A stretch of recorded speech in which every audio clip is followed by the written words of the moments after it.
নুপুরের দাম 1000 টাকা হলেও তার স্থান পায়ে, টিপের দাম 1 টাকা হলেও তার স্থান কপালে। ইতিহাস সাক্ষী আছে, লবণে কখনো পোকা ধরেনি, কিন্তু মিষ্টিতে প্রতিদিনই ধরে, এমনকি পিঁপড়েরাও ছাড়ে না। মোমবাতি জ্বালিয়ে মৃত মানুষকে স্মরণ করা হয়, আর মোমবাতি নিভিয়ে জন্মদিন পালন করা হয়।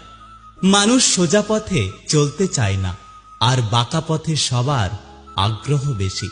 এই জন্য মদ বিক্রেতাকে কারোর কাছে যেতে হয় না, আর দুধ বিক্রেতা মানুষের দুয়ারে দুয়ারে ঘোরে। আমরা দুধ বিক্রেতাকে সবসময় বলি দুধে জল মেশাননি তো, অথচ আমরা মদে নিজেরাই জল মিশিয়ে খাই। একটা গাছ থেকে লক্ষাধিক দেশলাই খাঁটি হতে পারে, কিন্তু একটা দেশলাই খাঁটি লক্ষাধিক গাছকে জ্বালিয়ে